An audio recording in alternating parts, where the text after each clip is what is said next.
Avez-vous déjà ressenti une telle fatigue que respirer vous semblait un fardeau? Avez-vous déjà eu l'impression que personne ne comprenait vraiment ce que vous traversiez, pas même vos proches? Ce moment où, en regardant autour de vous, vous réalisez que, même entouré de monde, une solitude vous oppresse et vous fait douter de votre capacité à continuer. Peut-être vivez-vous cela en ce moment même. Peut-être vous êtes-vous réveillé aujourd'hui avec ce poids invisible sur les épaules, cette impression que la vie exige plus que vous ne pouvez donner. Et si je vous disais que ce sentiment n'est pas un signe de faiblesse, mais une invitation à quelque chose de bien plus grand, une invitation à découvrir que vous n'avez jamais été destiné à tout porter seul, et qu'il existe un havre de paix même lorsque tout autour de vous est en mouvement. Il existe une fatigue que le sommeil ne guérit pas, un poids invisible aux examens médicaux, mais bien présent, qui vous vole votre paix, votre joie, votre envie de continuer. C'est le poids des responsabilités qui s'accumulent, des attentes que vous vous sentez obligé de satisfaire, des problèmes qui paraissent insolubles. C'est se réveiller le matin et sentir déjà son corps lourd, non pas à cause d'une maladie, mais d'une surcharge émotionnelle et spirituelle. C'est regarder la journée qui commence et se demander comment on va pouvoir tenir encore 24 heures. Et au milieu de tout cela, il y a des moments où l'on se demande où est Dieu, pourquoi il semble si loin, pourquoi la vie est devenue si difficile. Ce poids invisible revêt de multiples visages. Parfois, c'est la pression financière qui vous empêche de dormir paisiblement, vous hantant à l'idée de payer vos factures chaque mois, de gérer vos dépenses, de subvenir aux besoins de votre famille. D'autres fois, c'est le poids émotionnel d'une relation qui s'effrite. Un mariage qui bat de l'aile, une amitié brisée ou l'éloignement croissant avec un être cher. Il peut s'agir du poids d'une maladie, la vôtre ou celle d'un proche, de cette incertitude face à l'avenir, de cette peur qui vous serre la poitrine à chaque fois que vous pensez à ce qui pourrait arriver. Ou peut-être est-ce le poids d'une profonde déception, d'un rêve brisé, d'un projet qui a échoué, d'une espérance anéantie par une dure réalité.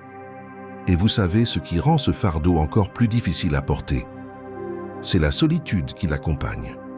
Car même entouré de monde, même avec une famille, des amis, une communauté, il arrive qu'on se sente complètement seul face à l'épreuve.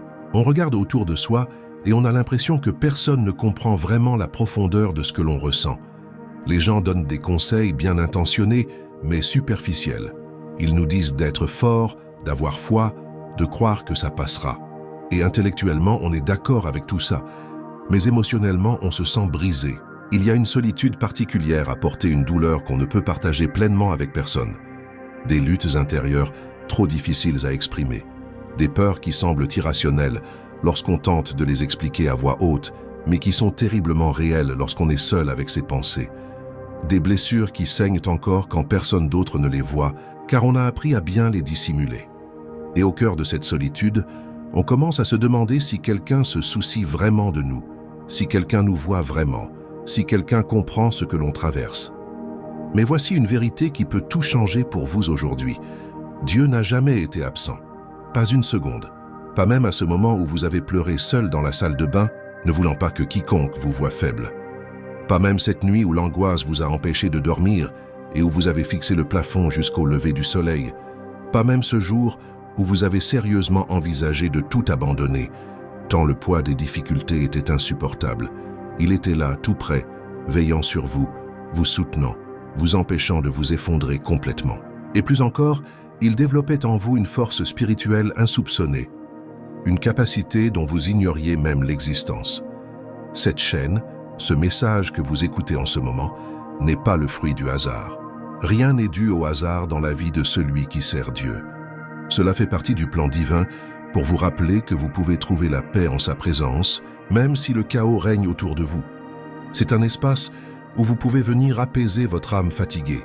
Un lieu où le message ne vous encourage pas à faire plus, à être plus, à endurer plus, mais à apprendre à vous reposer en Dieu qui a déjà tout fait, qui est déjà et qui endure déjà tout pour vous. Un lieu où vous pouvez ôter le masque que vous portez en public et parler en toute honnêteté de vos difficultés, de votre douleur, de vos doutes, de vos peurs. Car voyez-vous, Dieu n'est pas impressionné par votre capacité à faire semblant que tout va bien. Il n'est pas dupe du sourire forcé que vous arborez lorsqu'on vous demande comment vous allez. Il voit au-delà de la façade que vous avez si soigneusement construite pour dissimuler vos blessures. Il connaît chaque larme versée en secret, chaque soupir d'épuisement inaudible, chaque instant de désespoir vécu en solitaire. Et pourtant, même en sachant tout cela, il ne vous abandonne pas. Il ne vous rejette pas. Il ne vous juge pas. Il vous aime tel que vous êtes, avec vos défauts et vos faiblesses. Réfléchissez-y un instant. Combien de fois avez-vous essayé de tout résoudre par vous-même? Combien de nuits blanches avez-vous passé à ressasser vos problèmes, à chercher des solutions, à élaborer des stratégies, à vous inquiéter du moindre détail? Et finalement, après tant d'efforts mentaux, vous réalisez que vous êtes toujours au même point, simplement plus fatigué, plus anxieux, plus épuisé. Cela arrive parce que notre esprit, aussi brillant soit-il, n'est pas fait pour porter le fardeau que seul Dieu peut supporter. Nos capacités humaines ont des limites, et lorsque nous les dépassons, nous commençons à nous désintégrer de l'intérieur. La pression mentale liée à la volonté de tout contrôler, d'anticiper chaque scénario, de se préparer à chaque éventualité, est absolument épuisante. C'est comme essayer de retenir de l'eau à pleine main. On s'efforce, on se concentre, on fait de son mieux, mais finalement, tout nous échappe et on se retrouve les mains mouillées et frustrés de l'échec. Alors on recommence avec plus d'énergie, plus de détermination, en se disant qu'à force de persévérance, on finira par y arriver. Mais le résultat est toujours le même, car il y a des choses qui tout simplement ne sont pas faites pour être contrôlées. La Bible en parle avec une telle profondeur qu'il est impossible de ne pas s'y reconnaître. Dans Matthieu 11, verset 28, Jésus prononce des paroles révolutionnaires. « Venez à moi, vous tous qui êtes fatigués et chargés, et je vous donnerai du repos. » Remarquez que Jésus n'a pas dit « Venez à moi une fois vos problèmes résolus ». Il n'a pas dit « Venez à moi quand vous aurez retrouvé vos forces ». Il n'a pas dit « Venez à moi quand votre vie sera bien rangée ». Il a dit « Venez fatigués, venez chargés, venez brisés, venez tels que vous êtes maintenant ». Car cette invitation ne s'adresse pas à ceux qui pensent tout maîtriser, mais précisément à ceux qui ont compris qu'ils ne peuvent plus rien contrôler. Et savez-vous ce qui est le plus impressionnant dans ce verset? Jésus ne promet pas seulement d'alléger temporairement le fardeau, il promet le repos, un vrai repos, un repos qui transcende le physique, qui touche l'âme, qui apaise les pensées, qui apporte la paix même lorsque les circonstances restent inchangées. Car le repos que Dieu offre ne dépend pas de la résolution de tous les problèmes, mais de votre lien avec celui qui soutient toute chose. Il est possible de trouver la paix au cœur de la tempête quand on sait qui est dans la barque avec nous. Il est possible de se reposer même lorsque les combats font rage tout autour de soi, car on sait qu'on n'est pas seul dans l'épreuve. Soyons honnêtes, il y a des moments où le problème vous submerge tout simplement. Ce n'est pas une exagération, ce n'est pas du drame, c'est la dure réalité. Les factures s'accumulent et vous ne savez pas comment vous allez trouver l'argent. Vous consultez votre relevé bancaire et vous avez la nausée. Vous voyez les factures arriver et vous n'avez aucune idée de comment vous allez toutes les payer. Et ce n'est pas faute d'essayer. Vous travaillez dur, vous faites de votre mieux, mais cela ne semble jamais suffire. L'économie est difficile, les opportunités sont rares et vous jonglez avec vos finances juste pour survivre, pas pour prospérer. Ou peut-être que le problème qui vous accable n'est pas d'ordre financier. C'est peut-être la relation dans laquelle vous avez tant investi qui s'effondre sous vos yeux. Vous avez donné de l'amour, de l'attention, vous avez fait de votre mieux, mais cela n'a pas suffi. La personne que vous aimiez a changé, ou peut-être avez-vous changé, ou peut-être avez-vous évolué chacun de votre côté. Et maintenant, vous regardez cette relation et vous la reconnaissez à peine. La complicité d'antan a fait place à une distance émotionnelle. L'intimité a cédé la place à des conversations superficielles. L'amour qui réchauffait votre cœur s'est refroidi jusqu'à devenir une obligation pesante. Ou peut-être la maladie est-elle arrivée sans prévenir, bouleversant votre vie. Un diagnostic inattendu. Une maladie qui change tout dans votre façon de vivre, de travailler et d'interagir avec les autres. Et soudain, vous vous retrouvez plongé dans un monde de rendez-vous médicaux, de traitements, d'incertitudes quant à l'avenir et de peur de ce qui pourrait arriver. Et il n'y a pas que vous. Il se peut qu'un être cher soit malade et vous vous sentez impuissant car vous ne pouvez ni soulager sa douleur, ni le guérir. Vous ne pouvez rien faire d'autre que regarder. et espérez que tout ira bien. Ou peut-être qu'une personne que vous aimiez profondément vous a profondément déçu d'une manière inimaginable. Une trahison, un mensonge, un abandon. Quelque chose qui a brisé votre confiance en 1000 morceaux, au point que vous ignorez si vous parviendrez un jour à la recoller. Et le pire, c'est que vous ne vous y attendiez pas de sa part. C'était quelqu'un en qui vous aviez une confiance absolue, quelqu'un dont vous pensiez qu'il serait toujours là pour vous, quelqu'un dont vous étiez certain qu'il ne vous ferait jamais de mal. Et pourtant, c'est arrivé. Désormais, vous portez non seulement la douleur de ce qui a été fait, mais aussi la désillusion d'avoir eu si tort à son sujet.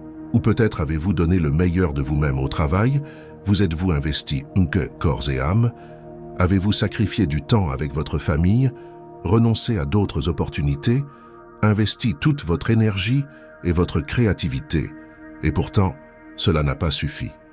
Vous n'avez pas obtenu la promotion que vous méritiez. On vous a reproché quelque chose qui n'était pas de votre responsabilité. Vous avez été sous-estimé, malgré tous vos efforts. Pire encore, vous avez perdu votre emploi, et vous vous retrouvez maintenant face à l'incertitude de ne pas savoir comment subvenir à vos besoins, comment payer vos factures, comment reconstruire votre carrière.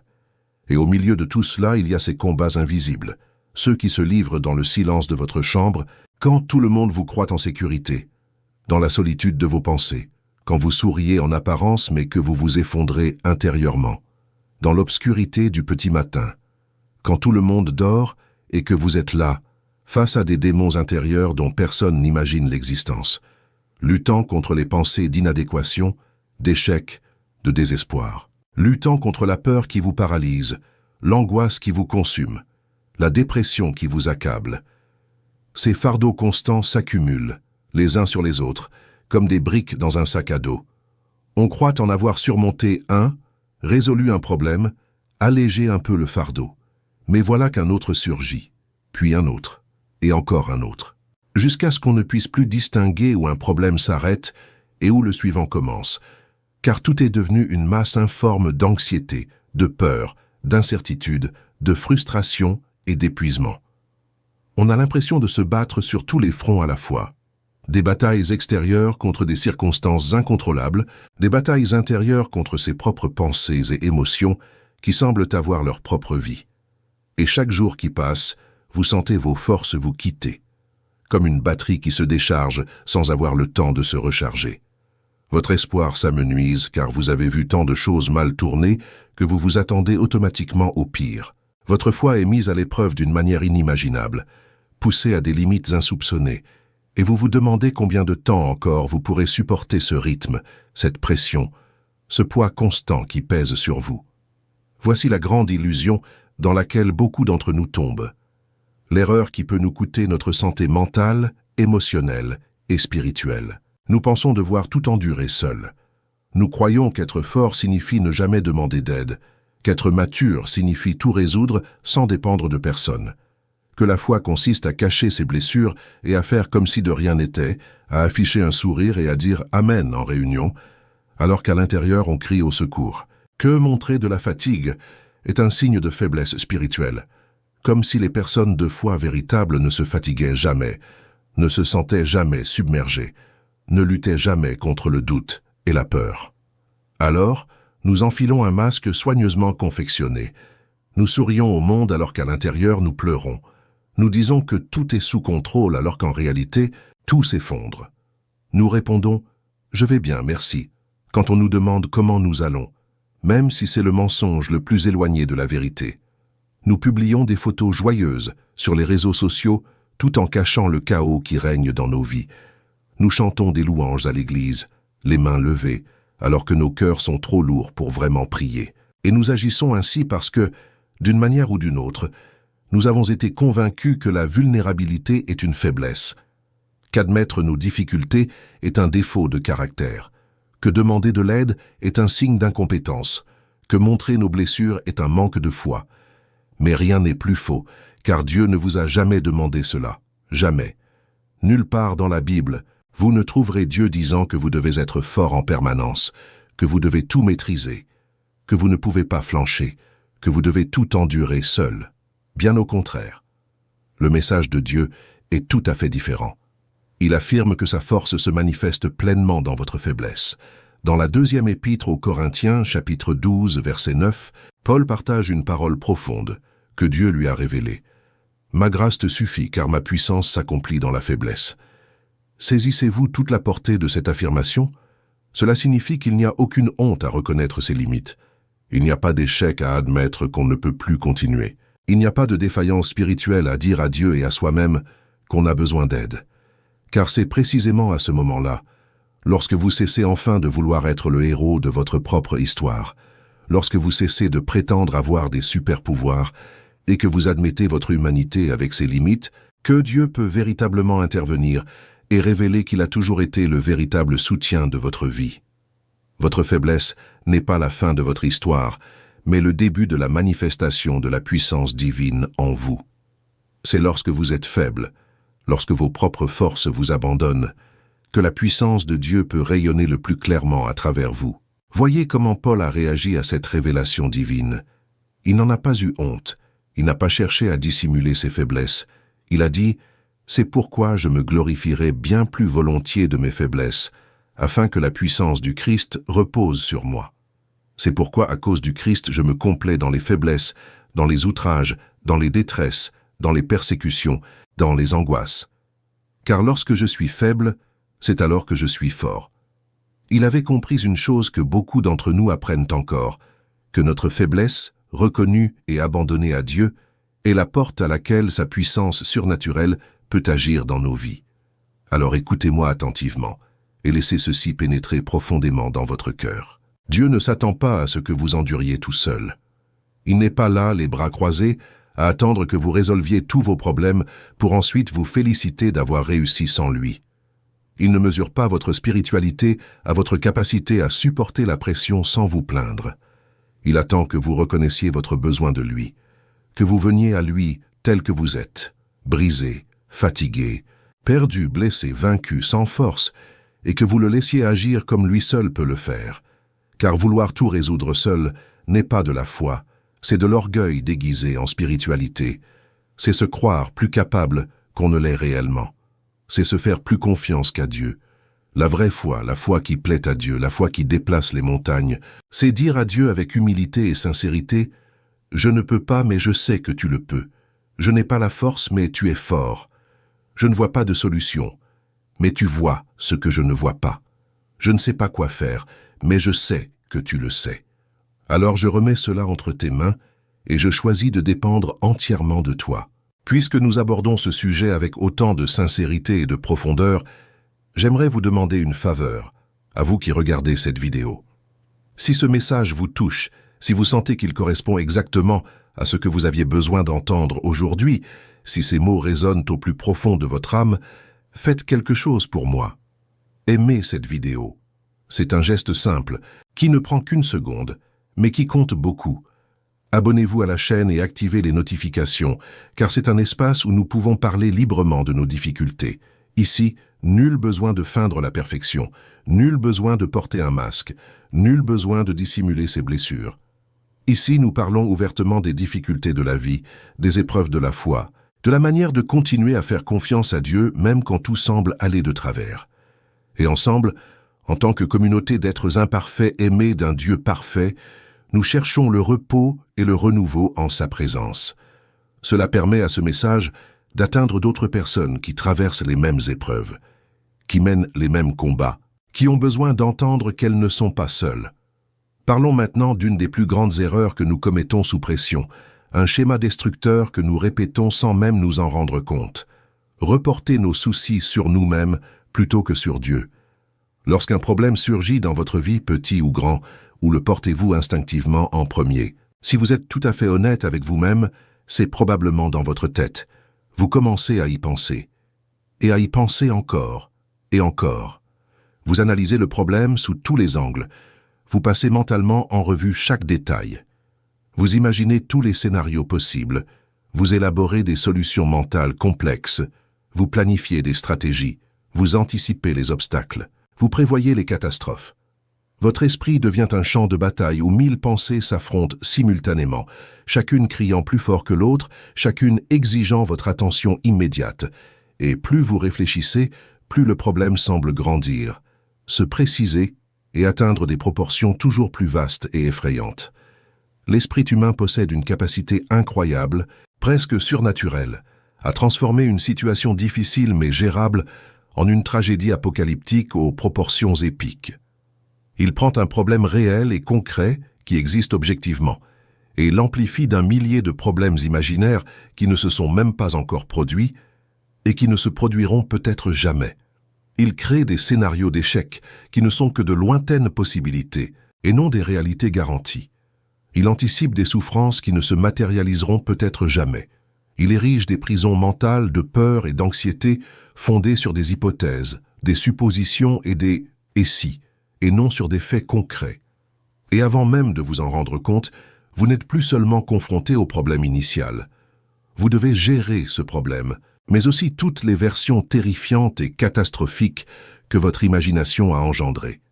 C'est comme si votre tête s'était transformée en un véritable laboratoire de cauchemars, fonctionnant 24 heures sur 24, 7 jours sur 7, sans relâche, créant sans cesse de nouvelles raisons de vous inquiéter, de nouvelles peurs à affronter, de nouveaux scénarios apocalyptiques à envisager. Le pire, c'est que plus vous nourrissez ces pensées, plus elles se renforcent. C'est comme arroser des plantes vénéneuses. Chaque fois que vous ressassez un scénario angoissant, vous consolidez ce circuit neuronal, facilitant ainsi le retour à ce schéma. Jusqu'à ce que ces pensées négatives deviennent automatiques, votre réaction par défaut face à toute situation difficile. Vous n'avez même plus besoin de faire l'effort d'imaginer le pire. Votre esprit y pense instinctivement. Mais Dieu vous adresse une toute autre invitation. Dans la première épître de Pierre, chapitre 5, verset 7, il est écrit clairement et directement « Déchargez-vous sur lui de tous vos soucis, car il prend soin de vous. » Or, remarquez bien le verbe employé ici. « Déchargez-vous ». Il ne s'agit pas de se retenir d'une main tout en essayant de contrôler de l'autre. Il ne s'agit pas de partager le fardeau entre vous et Dieu, de garder la part que vous pensez pouvoir porter et de ne lui confier que ce qui est trop lourd pour vous. Il ne s'agit pas de lui confier temporairement le problème et de le reprendre lorsque vous vous sentez plus fort. Se décharger, c'est jeter, lancer, se libérer de ce fardeau, lâcher prise, le confier à Dieu, le transférer entièrement. Et cela ne se fait ni par un processus mental complexe, ni par une technique de méditation sophistiquée, ni par un rituel élaboré. Cela se fait par quelque chose d'étonnamment simple, si simple que nous en sous-estimons souvent le pouvoir, la prière sincère. Et quand je parle de prière sincère, je ne parle pas de belles prières éloquentes, remplies de mots difficiles, ou de formules théologiquement parfaites, qui impressionneraient un professeur de séminaire. Je ne parle pas de longues prières qui démontrent votre capacité à parler pendant des heures sans vous arrêter. Je ne parle pas de prières formatées selon des règles religieuses, avec une introduction, un développement et une conclusion bien structurées. Je parle d'une prière qui vient du cœur, brute, honnête, réelle, sans filtre, sans masque, sans prétention. Il peut s'agir d'un geste aussi simple que d'ouvrir la bouche et de dire « Seigneur, je n'en peux plus. J'ai essayé de trouver une solution par moi-même, mais je n'y suis pas parvenu. Je m'en remets à toi, car je ne sais plus quoi faire. Je ne sais plus où aller, je ne vois aucune issue. J'ai besoin de toi. » Il peut s'agir d'un cri sans parole, simplement des larmes qui coulent sur votre visage tandis que vous vous placez en présence de Dieu, car Dieu comprend parfaitement le langage d'un cœur brisé. Il peut s'agir d'un cri de désespoir, d'un hurlement de douleur, d'une explosion de frustration dirigée vers le ciel, car Dieu n'est pas effrayé par votre honnêteté brutale, il n'est pas offensé par l'intensité de vos émotions. Ce qui compte, ce qui fait vraiment la différence, ce n'est pas la forme de votre prière, ni le nombre de mots utilisés, ni même si vous avez cité des versets bibliques, ni si vous avez prié à voix haute ou en silence. Ce qui compte, c'est la sincérité, l'honnêteté, la vulnérabilité. Lorsque vous vous adressez à Dieu tel que vous êtes, sans chercher d'abord à vous améliorer spirituellement, sans tenter de dissimuler vos faiblesses, sans prétendre être plus fort ou plus saint que vous ne l'êtes réellement, un miracle se produit. Quelque chose qui défie toute explication logique, mais qui est pourtant bien réel. Le fardeau qui vous accablait commence à s'alléger. Vous ne ressentirez peut-être pas physiquement le soulagement, mais vous le ressentirez émotionnellement, spirituellement. Un soulagement vous envahit, une paix inexplicable compte tenu des circonstances, un souffle d'espoir là où régnait le désespoir, le sentiment de ne plus être seul à porter ce fardeau, qu'une force infiniment plus grande que vous a pris les choses en main. Et il ne s'agit pas d'autosuggestion, de pensée positive, ni de vous convaincre de quelque chose d'invraisemblable. C'est la véritable réponse d'un Dieu véritable qui se soucie réellement de vous et désire sincèrement vous aider. Mais voici un point absolument crucial que nous devons comprendre, car beaucoup d'entre nous se trompent sur ce point. Lorsque vous confiez quelque chose à Dieu dans la prière, vous devez vraiment, sincèrement, vous en remettre entièrement à lui. Savez-vous ce que beaucoup d'entre nous font? Nous prions en toute sincérité, nous confions notre problème à Dieu. Nous ressentons un merveilleux soulagement momentané, nous quittons sa présence le cœur léger, et 5 minutes plus tard, ou 5 heures plus tard, ou le lendemain, nous avons déjà repris le problème des mains de Dieu. Nous recommençons à nous inquiéter de ce à quoi nous avions dit nous abandonner. Nous reprenons nos tentatives de contrôler la situation que nous prétendions remettre entre ses mains. Nous nous lançons à nouveau dans la recherche frénétique de solutions, à planifier, calculer, anticiper. C'est comme si nous prions en disant « Seigneur, je m'en remets à toi, j'ai confiance en toi ». Mais qu'au fond de nous, nous pensions « Mais je garderai un œil sur les choses pour m'assurer que tu agis bien. Et si je trouve que tu prends trop de temps, ou que tu t'y prends d'une manière qui ne me convient pas, je reprendrai le contrôle et je réglerai le problème à ma façon. » C'est comme si nous disions à Dieu, « Merci pour ton aide. J'apprécie ton intention, mais je pense qu'il vaut mieux que je gère cela moi-même, car je connais mieux ma vie, je comprends les nuances de la situation, et franchement, je ne suis pas certain que tu la résoudras comme je le souhaite. » Bien sûr, nous ne le dirions jamais à voix haute, nous ne l'admettrions jamais consciemment, mais nos actes révèlent précisément cette attitude, et nous retombons alors dans ce cercle vicieux et destructeur d'anxiété, de peur, d'inquiétude constante et d'épuisement mental et émotionnel. Dieu ne veut pas seulement que vous priez, que vous ayez un bref moment de communion avec lui, puis que vous repreniez le contrôle de votre vie. Il veut que vous ayez confiance, et la confiance est différente de la prière. Prier, c'est parler à Dieu. Avoir confiance, c'est croire qu'il agira. Prier, c'est lui présenter sa requête. Avoir confiance, c'est se reposer sur la certitude qu'il a entendue et qu'il répondra en son temps et de la meilleure façon. Prier, c'est s'abandonner. Avoir confiance, c'est ne pas revenir sur sa décision. Avoir confiance, c'est le laisser agir à sa manière, en son temps et selon ses méthodes, pour accomplir ses desseins. C'est renoncer à vouloir tout contrôler, chaque détail, chaque étape, chaque résultat. C'est accepter de ne pas tout savoir et que c'est tout à fait normal. C'est reconnaître que la sagesse de Dieu est infiniment supérieure à la nôtre, que ses voies sont plus élevées que les nôtres, que ses pensées sont plus profondes que les nôtres. Car tandis que vous tentez de tout résoudre par la raison, en élaborant des plans et des stratégies fondées sur votre compréhension limitée de la situation, Dieu veut agir spirituellement d'une manière que vous ne pouvez même pas imaginer, en déplaçant des éléments dont vous ignoriez l'existence, en ouvrant des portes insoupçonnées, en reliant les circonstances de façon apparemment impossible jusqu'à ce qu'elles se produisent. Et souvent, il souhaite d'abord agir en vous, vous transformer, avant de changer les circonstances. Il souhaite changer de perspective avant de changer sa situation. Car parfois, le plus grand problème n'est pas la situation elle-même, mais la façon dont on l'aperçoit. Il souhaite renforcer sa foi avant de lever l'obstacle, car cet obstacle pourrait être précisément ce dont il a besoin pour développer une foi inébranlable face aux circonstances. Il souhaite transformer son cœur avant de transformer sa réalité extérieure, car à quoi bon que tout soit réglé à l'extérieur si l'on est encore brisé intérieurement? Car, voyez-vous, le plus grand miracle que Dieu puisse accomplir n'est pas toujours le changement extérieur des circonstances, mais aussi la paix intérieure que vous ressentez, même lorsque rien autour de vous n'a encore changé. C'est se réveiller un jour au cœur de la même situation difficile et réaliser que d'une certaine manière vous êtes différent, plus fort, plus calme, plus optimiste, plus confiant. Non pas parce que le problème a diminué, mais parce que vous avez grandi. Non pas parce que la tempête s'est calmée, mais parce que vous avez appris à trouver la paix en son sein. Et cela nous amène à l'une des expériences les plus éprouvantes, déroutantes et difficiles à traverser pour toute personne de foi, le silence apparent de Dieu. Vous priez encore et encore, de tout votre cœur, avec toute la foi dont vous êtes capable, vous vous ouvrez entièrement à Dieu, implorant son aide, sa direction, un signe, n'importe quoi. Mais aucune réponse ne se fait entendre. Le ciel semble fermé, comme s'il existait un mur invisible entre vous et Dieu. Vous cherchez des réponses claires, mais tout demeure confus, flou, incertain.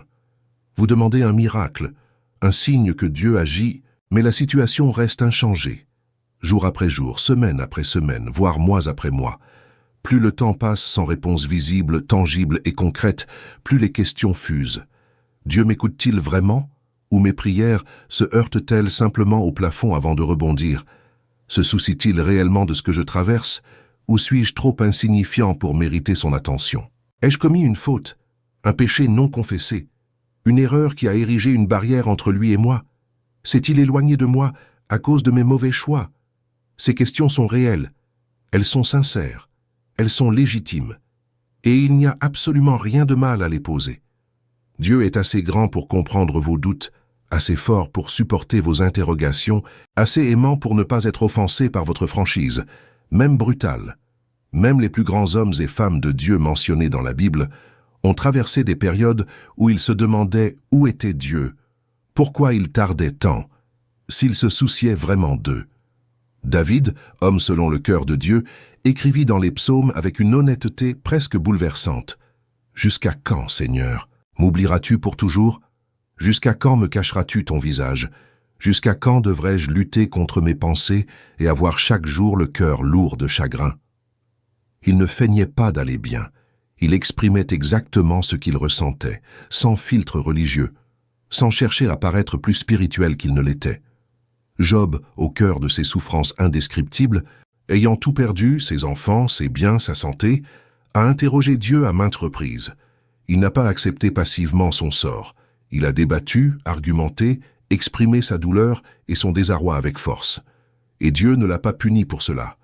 Il ne l'a pas rejeté. Il ne l'a pas abandonné. Alors ne vous sentez pas coupable. Ne vous condamnez pas pour vous poser ces questions difficiles, pour lutter contre ces doutes qui vous tourmentent lors de vos nuits blanches. Voici une vérité puissante et transformatrice qui peut complètement changer votre perspective sur les moments de silence de Dieu, sur ces instants où vous priez sans obtenir de réponse. Le silence de Dieu n'est pas un abandon, mais une construction. Quand Dieu semble silencieux, quand vous le sentez distant, quand il semble ne pas répondre, il n'est pas absent. Il ne vous a pas oublié, il ne vous a pas abandonné. Il œuvre de manière que vous ne pouvez pas encore percevoir, dans des dimensions que vos yeux ne peuvent pas encore voir. Il fortifie votre foi à un niveau que vous n'avez pas encore atteint, vous préparant à porter davantage que vous ne pouvez le faire actuellement. Il développe en vous la patience, cette capacité à attendre sans désespoir, sans perdre espoir, sans abandonner.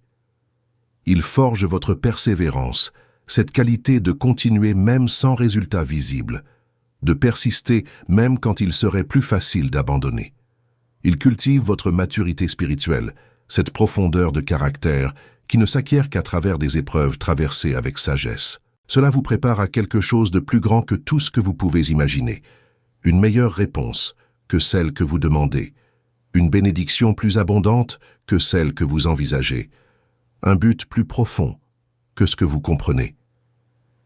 Et pour recevoir et gérer cette bénédiction plus grande, vous devez évoluer.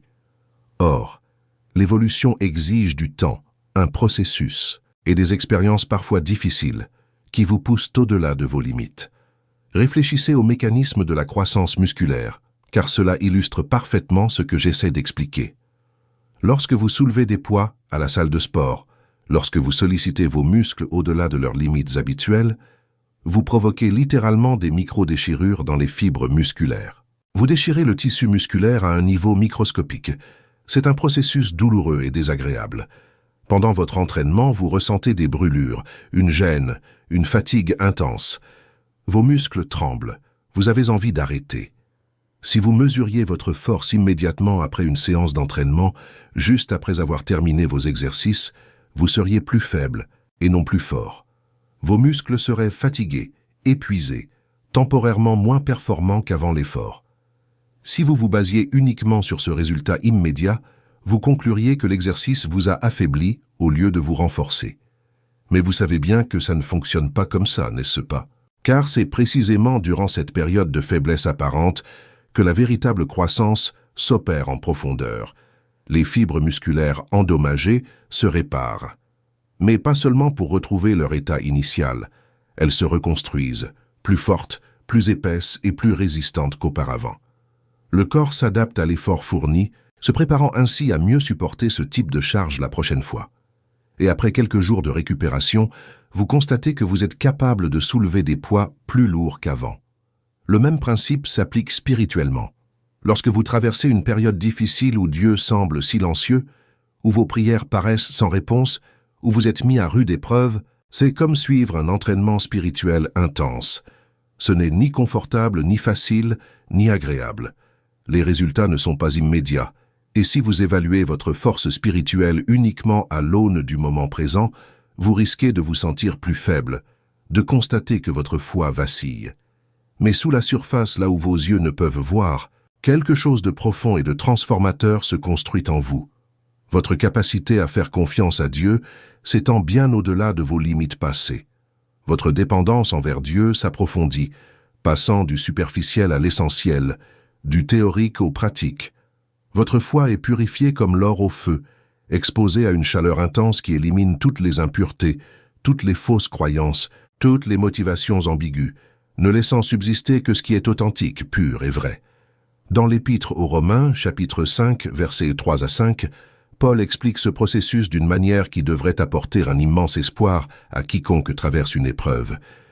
Nous nous glorifions même dans nos souffrances, sachant que la souffrance produit la persévérance la fidélité, et la fidélité l'espérance. Or l'espérance ne trompe point, parce que l'amour de Dieu est répandu dans nos cœurs par le Saint-Esprit qui nous a été donné. Voyez-vous la suite? Ce n'est ni aléatoire, ni chaotique. Il y a une progression logique et intentionnelle. L'épreuve forge la persévérance, cette capacité à continuer même quand tout en nous veut abandonner. La persévérance forge un caractère éprouvé, une qualité de caractère mise à l'épreuve et confirmée, et non un caractère théorique jamais mis à l'épreuve. Et ce caractère éprouvé engendre l'espoir, non pas un espoir naïf fondé sur un optimisme aveugle, mais un espoir solide, ancré dans l'expérience réelle des épreuves traversées et du soutien de Dieu. Et cette espérance, dit Paul, ne déçoit pas. Elle n'est pas comme les espoirs humains qui peuvent s'évanouir, qui peuvent ne pas se réaliser. C'est une espérance certaine, car elle repose sur l'amour de Dieu répandu dans nos cœurs. C'est un cheminement, non un événement instantané, un développement graduel qui se produit au fil du temps à travers des expériences que l'on préférerait éviter, mais qui sont absolument nécessaires pour nous transformer en ce que Dieu a prévu que nous soyons. Alors, lorsque vous traversez une période d'épreuve, cette phase où Dieu semble silencieux, où rien n'a de sens et où vous ne voyez aucune lueur d'espoir, souvenez-vous que vous êtes au début d'un processus de transformation qui portera de précieux fruits dans votre vie. Dieu utilise ce temps apparemment perdu, cette période apparemment improductive, pour faire naître en vous quelque chose qui ne peut se développer dans la facilité, dans le confort, dans l'absence de défis. La persévérance ne s'apprend pas en lisant un livre sur le sujet, ni en écoutant un sermon inspirant. Elle s'apprend lorsqu'on est confronté à une situation difficile et qu'on choisit de continuer, un jour à la fois, même quand tout en nous veut abandonner, même quand il serait tellement plus facile de jeter l'éponge, même quand on ne voit pas comment on va s'en sortir, mais qu'on décide de faire un pas de plus, puis un autre, et encore un autre, jusqu'au jour où l'on se retourne et où l'on réalise qu'on a surmonté ce qui semblait insurmontable.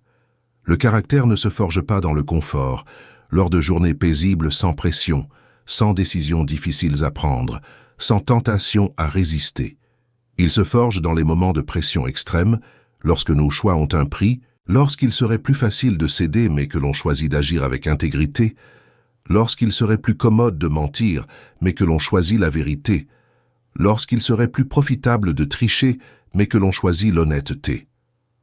C'est dans ces moments-là que se révèle le véritable caractère, et l'espoir qui ne déçoit jamais, cet espoir inébranlable qui vous soutient même dans les heures les plus sombres, ne naît qu'après avoir traversé l'épreuve et réalisé pendant ou après que Dieu était avec vous tout le temps, même quand vous ne sentiez pas sa présence, même quand il semblait silencieux, même quand vous vous croyiez seul. Vous regardez en arrière et voyez les traces de Dieu à chaque étape du chemin. Vous voyez comment il vous a soutenu quand vous pensiez tomber. Vous voyez comment il a pourvu à vos besoins, quand cela paraissait impossible. Vous voyez comment il vous a protégé de dangers dont vous ignoriez même l'existence. Mais pendant cette période de formation, pendant que Dieu œuvre discrètement dans votre vie, votre esprit continue de fonctionner, souvent à votre détriment. Car lorsque les problèmes vous envahissent, lorsque vous laissez les pensées négatives, les peurs et les soucis dominer votre esprit, c'est là que le véritable combat commence. Et il ne s'agit pas d'une guerre physique, visible ou tangible. Ce n'est pas une bataille livrée sur un champ de bataille visible avec des armes concrètes. C'est une guerre qui se déroule dans vos pensées, vos émotions, vos croyances sur vous-même, sur Dieu, sur l'avenir, sur vos capacités, sur votre valeur. Elle se livre dans le silence de votre esprit, dans des dialogues intérieurs que personne d'autre n'entend, mais qui façonnent profondément votre vie, vos sentiments, vos actions, vos relations aux autres. Et cette guerre invisible, cette bataille qui se livre dans l'intimité de vos pensées, peut être plus dévastatrice, plus destructrice que n'importe quelle bataille extérieure. Car nos pensées exercent un pouvoir immense, presque effrayant, sur notre existence. Elles influencent profondément nos émotions, engendrant joie ou tristesse, paix ou angoisse, espoir ou désespoir. Elles déterminent nos actions, affirmant notre courage face à l'effort ou notre paralysie par la peur, notre persévérance ou notre abandon. Elles influencent notre perception de la réalité, filtrant nos expériences à travers le prisme du pessimisme ou de l'optimisme, de la foi ou de la peur. Elles influencent nos décisions, nous orientant vers des voies bénéfiques ou destructrices. Une pensée de peur peut vous paralyser complètement, vous empêchant d'entreprendre les démarches nécessaires et vous maintenant prisonnier d'une zone de sécurité illusoire qui n'est en réalité qu'une prison. Une pensée d'échec peut vous faire abandonner avant même d'avoir essayé, vous privant d'opportunités qui pourraient changer votre vie, car vous avez déjà mentalement décidé que cela ne fonctionnera pas et que par conséquent, cela ne vaut même pas la peine d'essayer. Une pensée de culpabilité peut détruire systématiquement votre estime de soi, vous faisant croire que vous ne méritez ni amour, ni respect, ni aucune bonne chose, vous enfermant dans des schémas destructeurs, car vous vous êtes convaincu que vous ne méritez pas mieux. Une pensée de désespoir peut anéantir tout espoir en quelques secondes, vous faisant croire qu'il n'y a pas d'issue, pas d'avenir, que la vie ne vaut plus la peine de continuer.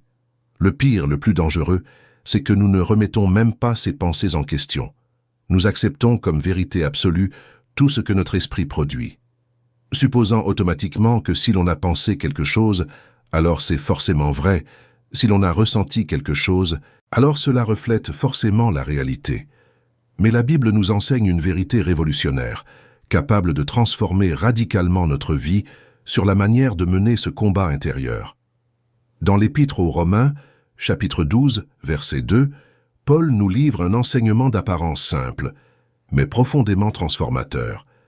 Ne vous conformez pas au monde présent, mais soyez transformés par le renouvellement de votre intelligence, afin que vous puissiez discerner la volonté de Dieu, ce qui est bon, agréable et parfait. Renouvelez son esprit.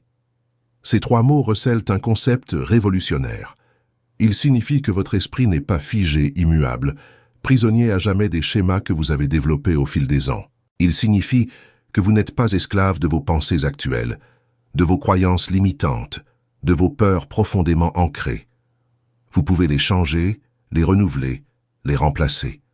Vous pouvez filtrer ce qui entre dans votre esprit et ce qui y demeure, ce que vous acceptez comme vérité et ce que vous rejetez comme mensonge. Lorsqu'une pensée angoissante s'insinue dans votre esprit sans que vous le vouliez, murmurant d'un ton convaincant, « Tu n'y arriveras pas, il est trop tard, tu as déjà essayé et échoué. Pourquoi cette fois serait-elle différente ?» Vous n'êtes pas obligé de l'accepter comme une vérité incontestable. Vous devez la remettre en question. Vous pouvez la confronter à la vérité divine. Vous pouvez répondre avec fermeté, Je peux tout faire grâce à celui qui me fortifie. Avec Dieu, tout est possible.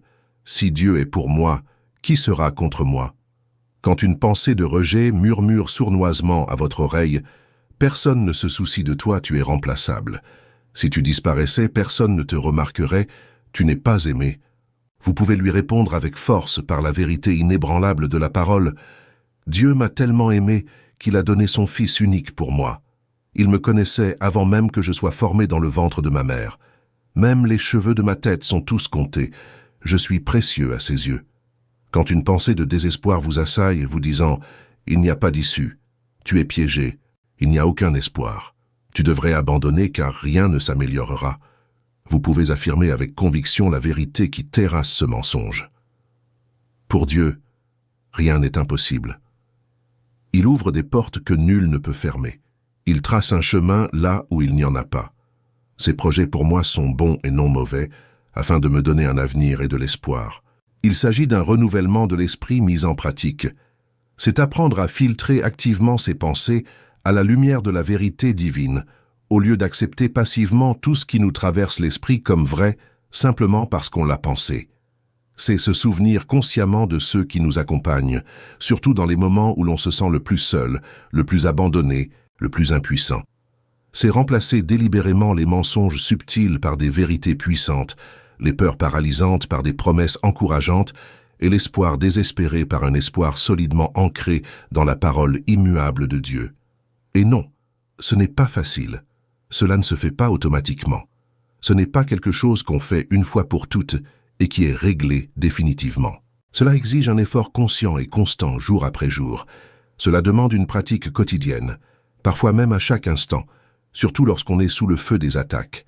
Cela exige d'ancrer profondément la parole de Dieu dans son cœur, non pas en la lisant superficiellement, mais en la méditant, en la mémorisant, en l'intériorisant, afin que, lorsqu'on en a besoin comme d'une arme contre les attaques mentales, elle soit immédiatement disponible dans sa mémoire. Dans la deuxième épître aux Corinthiens, chapitre 10, verset 5, Paul emploie un langage très fort, presque militaire, pour décrire comment nous devons gérer nos pensées. Nous renversons les raisonnements et toute prétention qui s'élève contre la connaissance de Dieu, et nous amenons toute pensée captive à l'obéissance de Christ. Remarquez-vous le langage employé: détruire, amener captive, contenir, rendre obéissante. Il ne s'agit pas de laisser libre cours aux pensées négatives, de les laisser faire ce qu'elles veulent dans votre esprit, de semer le chaos, de détruire votre paix intérieure, de vous voler votre joie. Lorsqu'une pensée contraire à la vérité divine surgit soudainement dans votre esprit, vous la capturez mentalement, comme s'il s'agissait d'un prisonnier de guerre. Vous la retenez, l'analysez avec un regard critique, la questionnez rigoureusement, puis vous prenez une décision. Soit vous la laissez aller si elle est vraie et constructive, soit vous la détruisez complètement si elle est fausse et destructrice. Vous reprenez le contrôle actif de votre vie mentale au lieu de la subir passivement. Et savez-vous quelle est l'arme la plus puissante et la plus efficace dans cette guerre intérieure constante que nous menons tous? Se souvenir sans cesse des vérités sur qui est Dieu, se souvenir de son caractère immuable, de sa fidélité inébranlable, de son amour qui ne vous abandonne jamais. Se souvenir de ce qu'il a déjà accompli dans votre vie, les miracles passés, les opportunités qui se sont présentées, les grâces inattendues, les délivrances dont vous ignoriez même avoir besoin. Se souvenir des promesses qu'il a faites dans sa parole, des promesses qui ne peuvent faillir car Dieu ne ment pas et ne change pas d'avis. Quand la peur vous murmure avec conviction que vous êtes seul et abandonné, rappelez-vous avec force que Dieu a solennellement promis de ne jamais vous abandonner ni vous délaisser, qu'il est avec vous jusqu'à la fin des temps. Quand l'anxiété hurle avec alarme que l'avenir est incertain et effrayant et que vous devriez avoir peur de tout ce qui pourrait mal tourner, rappelez-vous fermement que Dieu est déjà présent dans votre avenir, préparant soigneusement le chemin, qu'il vous précède et vous suit, vous entourant complètement.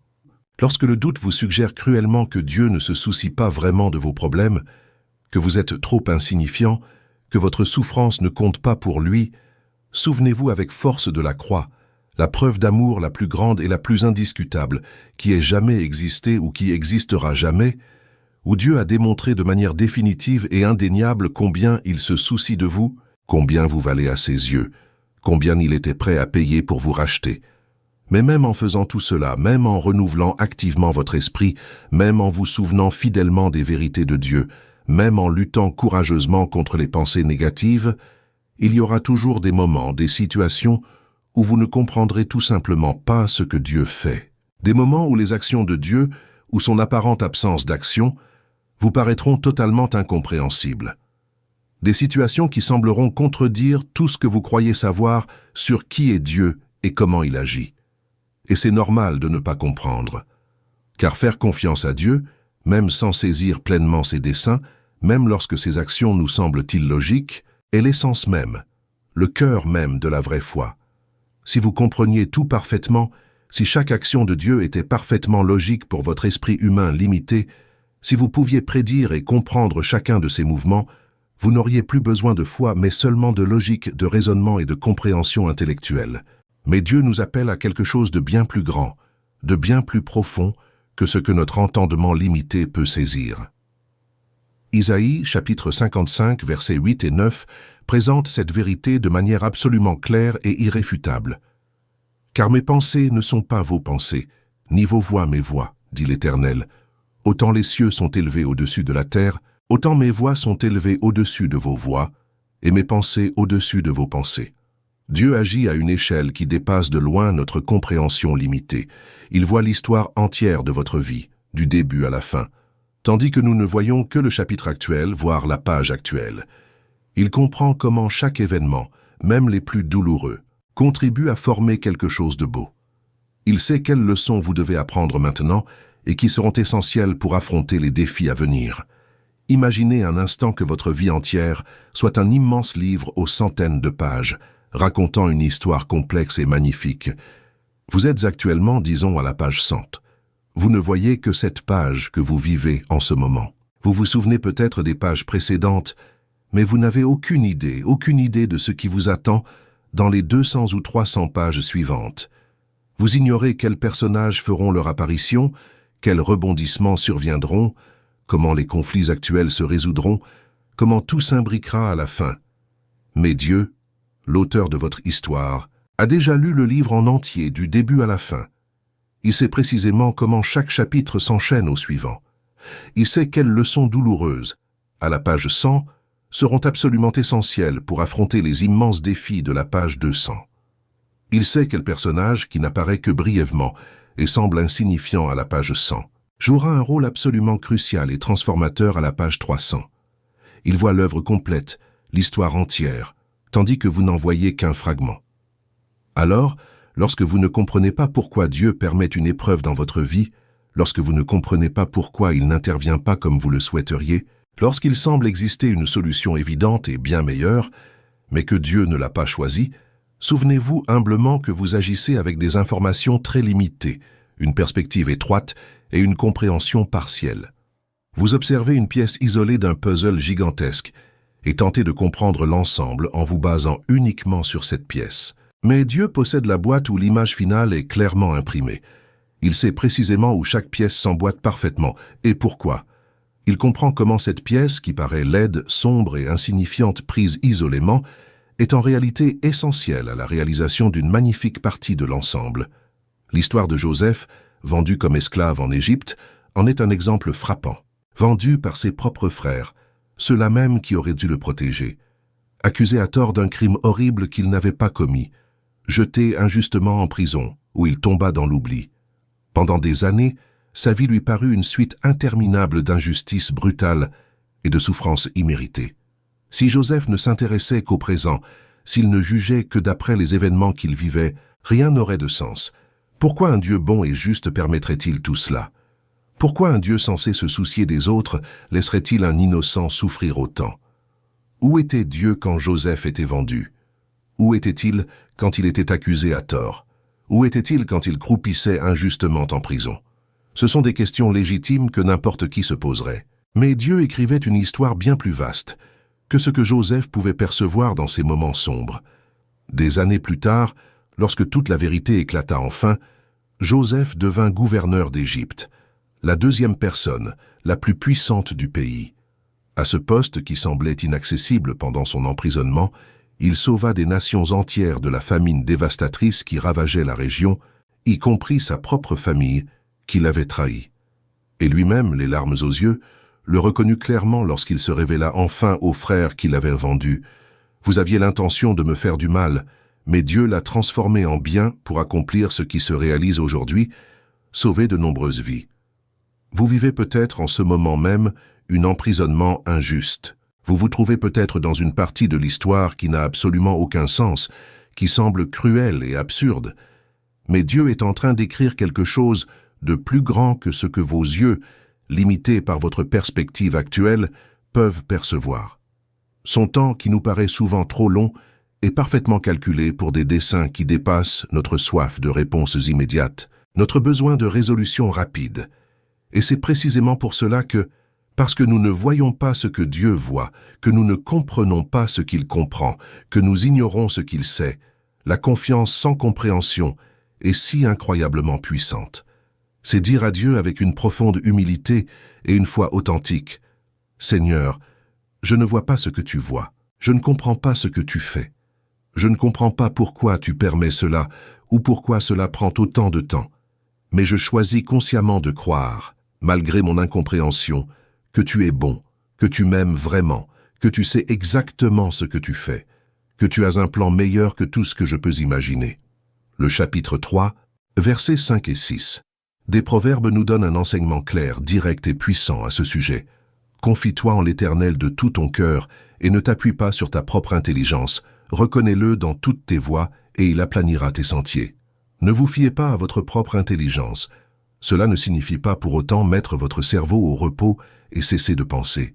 Cela signifie reconnaître humblement que votre compréhension, aussi brillante soit-elle, est limitée, imparfaite et incomplète, et que la sagesse de Dieu est infiniment et incomparablement supérieure. Cela signifie que lorsque votre logique humaine limitée entre en conflit direct avec la foi que Dieu vous demande, lorsque votre raisonnement vous dit une chose et que Dieu vous en demande une autre, vous choisissez consciemment la foi. Vous choisissez de faire confiance à Dieu même lorsque vous ne comprenez pas ses actions. Vous choisissez d'obéir à ses demandes, même lorsqu'elles semblent illogiques. Vous choisissez de croire en ses promesses, même lorsque les circonstances semblent indiquer le contraire. Voici une vérité profonde que beaucoup de croyants sincères ignorent. Une vérité qui peut transformer radicalement leur foi. Dieu ne se contente pas de vous offrir un résultat merveilleux à l'avenir. Il ne se focalise pas uniquement sur la destination. Il vous fortifie, vous transforme et vous façonne tout au long du processus, tout au long du chemin. Car Dieu vous fortifie profondément dans les épreuves, et pas seulement à la fin. Bien souvent, peut-être même la plupart du temps, nous demandons ardemment à Dieu de faire disparaître complètement le problème auquel nous sommes confrontés. Seigneur, éloigne de moi cela. Élimine cette difficulté. Élimine cet obstacle. Fais disparaître cette situation. Et Dieu, dans son infinie sagesse, décide souvent non pas de supprimer le problème, mais plutôt de nous donner une force surnaturelle pour le traverser, pour le surmonter. Pourquoi? Parce qu'il existe des qualités précieuses, une profondeur de caractère, une résilience spirituelle qui ne se développe que dans la souffrance, dans l'épreuve, dans la pression intense.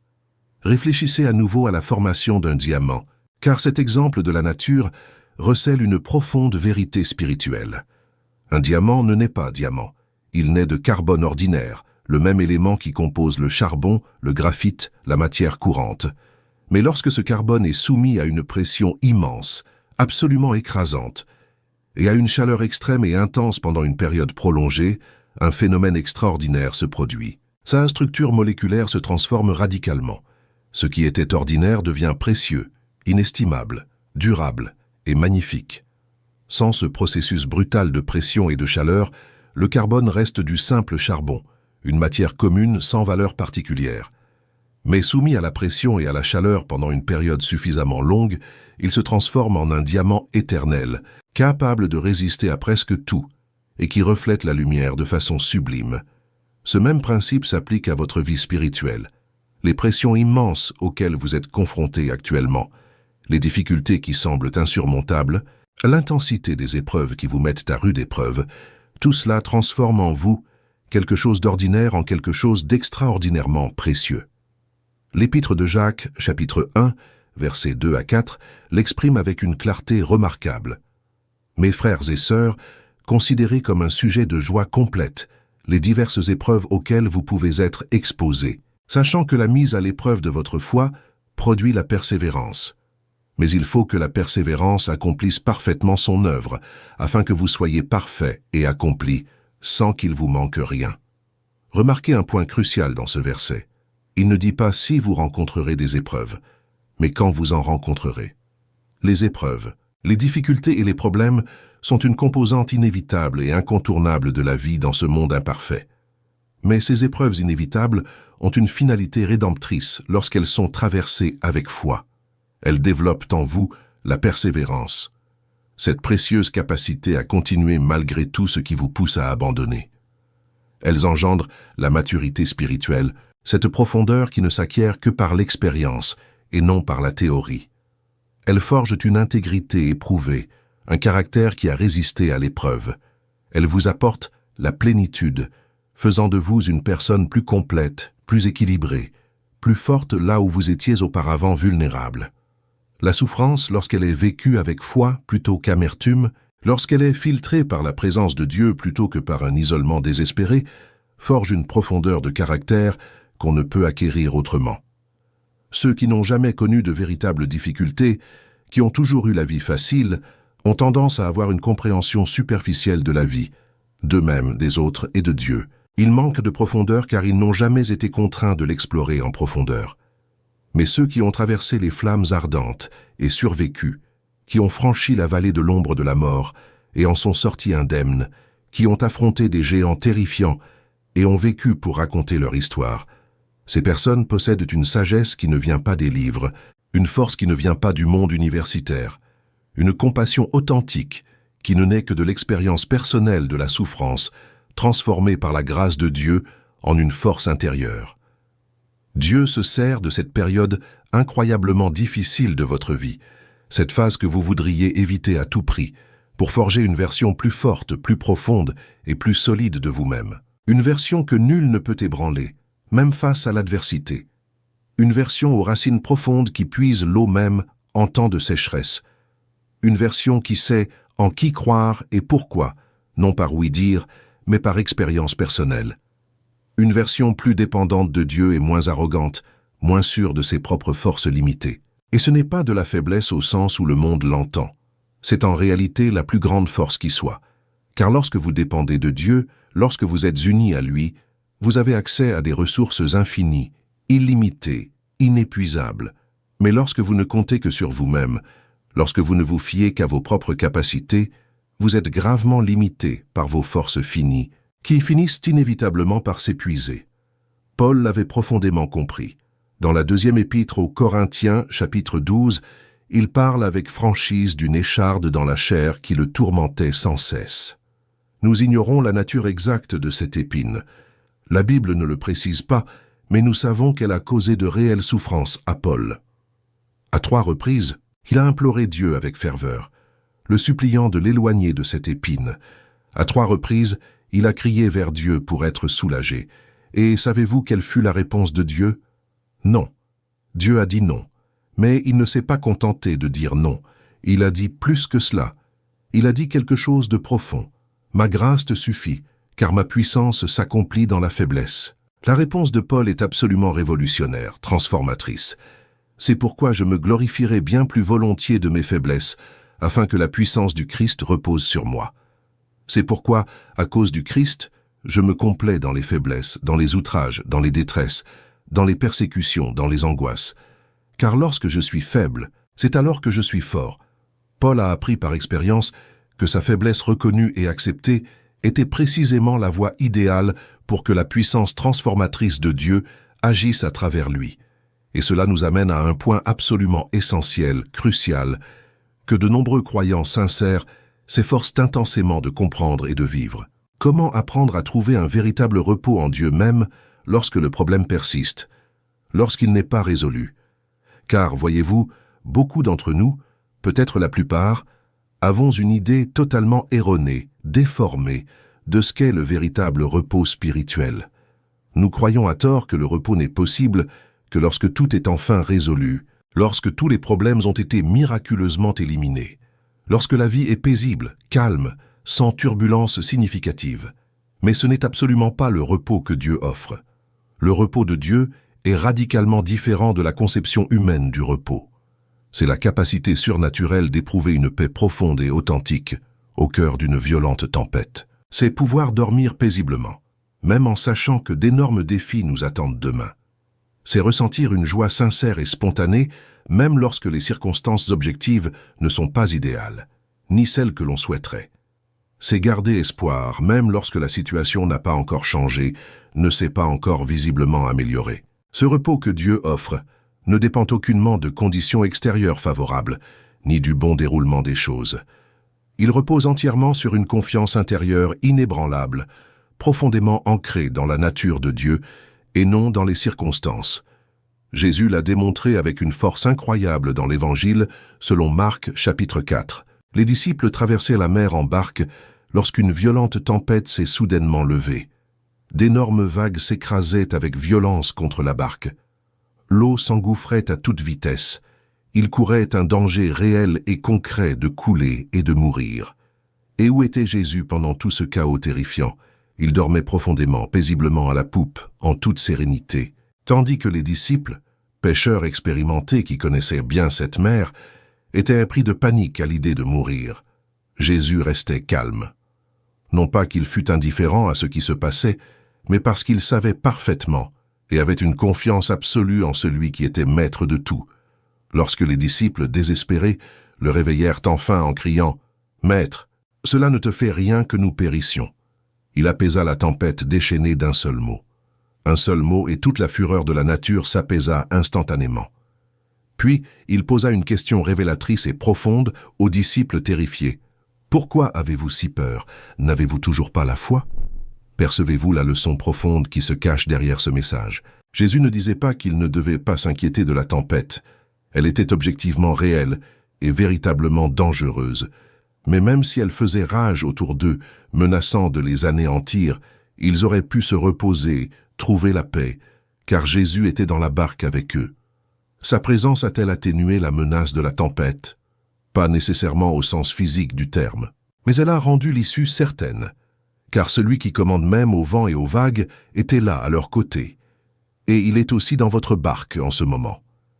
Quelle que soit la terrible tempête que vous affrontez actuellement, qu'elle soit financière, relationnelle, liée à la santé, émotionnelle ou spirituelle, Jésus est là, dans la barque, avec vous. Vous n'êtes pas seul face à ces turbulences. Et s'il est avec vous, si celui qui contrôle absolument toute chose est à vos côtés, vous pouvez trouver le repos véritable, non pas parce que la tempête n'est pas réelle ou effrayante, mais parce que celui qui est plus grand que toute tempête est présent avec vous. Se reposer véritablement en Dieu ne signifie en aucun cas une absence totale de lutte ou de difficulté. Cela signifie fondamentalement ne pas porter seul un fardeau que l'on n'était pas censé porter seul. Cela signifie lâcher prise consciemment de ce contrôle illusoire que l'on croyait avoir, mais que l'on n'a jamais vraiment possédé. Cela signifie admettre courageusement sa profonde lassitude, au lieu de prétendre fièrement être un super-héros indestructible et sans limite. Cela signifie trouver une paix surnaturelle, non pas dans l'absence totale de problèmes, ce qui est rare dans cette vie, mais dans la certitude inébranlable que Dieu soutient fermement votre cœur, même lorsque tout autour de vous est chaotique et hors de contrôle. C'est cette paix extraordinaire que Paul décrit magnifiquement dans l'Épître aux Philippiens, chapitre 4, verset 7. Et la paix de Dieu, qui surpasse toute intelligence, gardera vos cœurs et vos pensées en Jésus-Christ. Une paix qui dépasse l'entendement. Une paix qui semble illogique face à la difficulté de la situation. Une paix qui défie toute explication rationnelle, mais qui est pourtant bien réelle, tangible et transformatrice. Vous regardez votre situation objectivement et vous pensez « Je devrais être paniqué, désespéré, mais étrangement je ressens une paix inexplicable mais indéniablement réelle. C'est la paix de Dieu qui agit miraculeusement en vous. Mais comment cela se traduit-il concrètement au quotidien?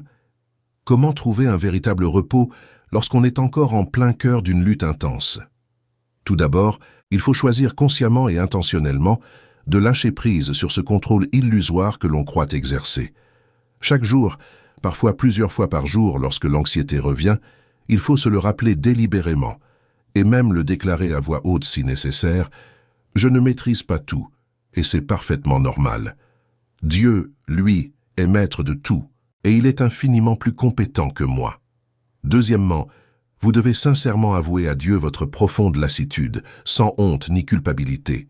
Dites-lui exactement ce que vous ressentez, aussi pénible que cela puisse paraître spirituellement, aussi faible que cela puisse vous faire paraître. « Seigneur, je suis épuisé, je n'ai plus de force, je suis à bout. J'ai désespérément besoin de toi. » Dieu honore bien plus une honnêteté brutale qu'une piété feinte.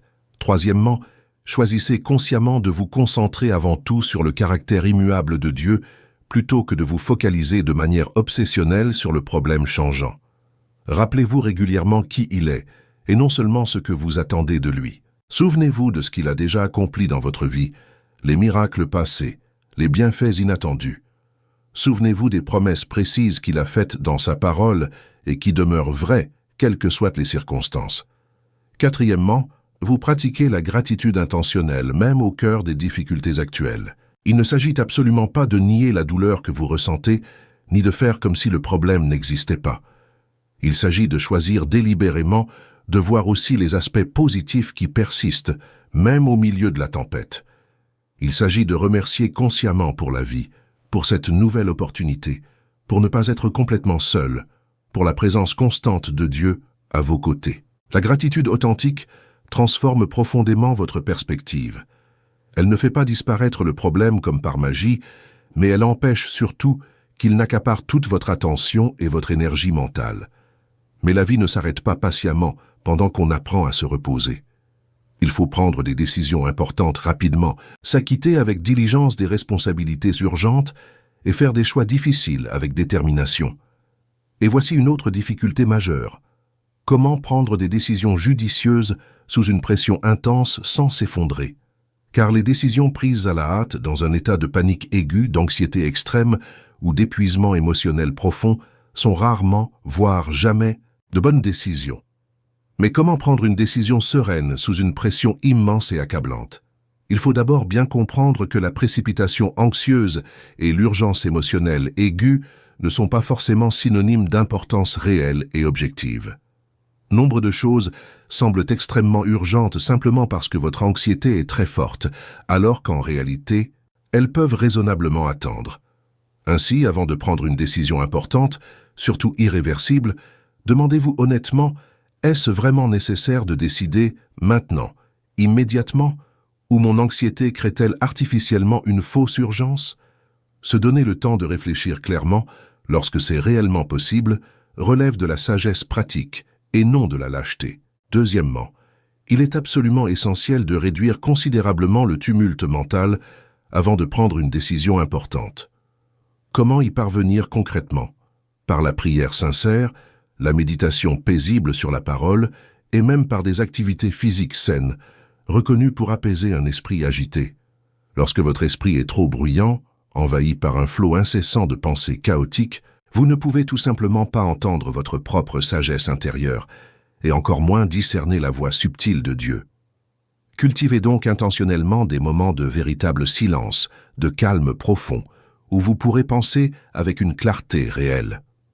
Troisièmement, soyez d'une honnêteté brutale et radicale envers Dieu concernant tous vos doutes profonds et vos peurs paralysantes liées à cette décision. N'essayez pas de lui cacher votre confusion ou votre terreur de faire le mauvais choix. Il le sait déjà parfaitement. Mais lorsque vous exprimez clairement vos inquiétudes diffuses, lorsque vous les formulez avec des mots précis, vous les désamorcez et vous créez un espace propice à ce que Dieu apporte la clarté nécessaire. Le livre des Proverbes, chapitre 2, versets 3 à 6, nous enseigne précisément à demander la sagesse à Dieu lorsque nous ne savons pas quoi faire, et il promet solennellement de nous l'accorder généreusement et sans reproche. Quatrièmement, revenez constamment à l'objectif principal. Toute décision que vous devez prendre, importante ou non, doit être soigneusement examinée à l'aune de cette question fondamentale. Cette décision me rapproche-t-elle ou m'éloigne-t-elle de ce que Dieu souhaite pour ma vie? Honore-t-elle véritablement mes valeurs et ma foi les plus profondes, ou les compromet-elle dangereusement? Me rapproche-t-elle de la personne que je souhaite fondamentalement devenir, ou m'en égare-t-elle subtilement? Lorsque vous fondez vos décisions sur l'objectif principal, plutôt que sur le simple soulagement immédiat qu'elles peuvent apporter, vous faites des choix bien plus judicieux sur le long terme. Cinquièmement, agissez par petites étapes lorsque cela est réellement possible. Toutes les décisions importantes n'ont pas besoin d'être colossales et irréversibles. Parfois, une petite décision suffit à vous faire avancer dans la bonne direction, que vous pourrez ensuite évaluer soigneusement avant de passer à l'étape suivante. Inutile d'avoir un plan d'ensemble parfait, il vous suffit de voir clairement la prochaine étape pour l'aborder avec confiance. Dieu révèle souvent le chemin complet non pas d'un seul coup, mais progressivement, pas à pas, tandis que vous avancez dans la foi et l'obéissance. Sixièmement, recherchez activement les conseils avisés de personnes mûres. Le livre des Proverbes, chapitre 11, verset 14, l'affirme clairement. Faute de sages conseils, une nation tombe. Avec de nombreux conseillers expérimentés, le véritable salut est assuré. Vous n'avez pas besoin et ne devriez pas tout décider seul et isolé. Les personnes qui ont déjà vécu des situations similaires, qui ont fait preuve de maturité spirituelle, qui vous connaissent bien et vous aiment sincèrement, peuvent vous offrir des perspectives précieuses qui vous échappent sur votre chemin limité. Mais attention, ne sollicitez les conseils que de personnes qui vivent réellement ce qu'elles prêchent, et non de celles qui s'expriment avec éloquence, mais agissent de manière contradictoire. Envisager l'avenir, au lieu d'éprouver de l'espoir, ne fait qu'engendrer une nouvelle vague d'épuisement à la pensée de tout ce qui vous reste à affronter. Et voici un point absolument crucial. Vous devez reconnaître honnêtement cet épuisement.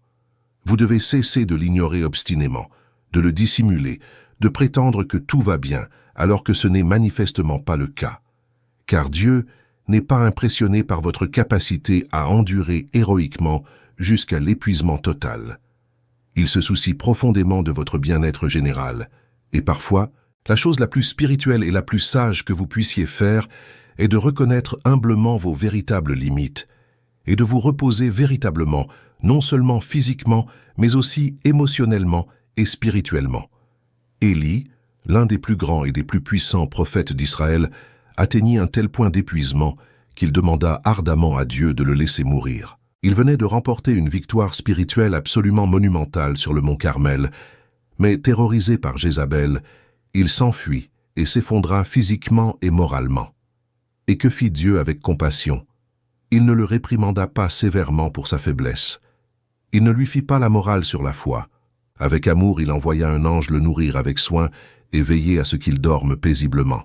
Dieu prit soin des besoins physiques fondamentaux d'Élie avant toute chose, car Dieu comprend parfaitement que nous sommes des êtres humains avec des limites physiques bien réelles, et il les respecte pleinement.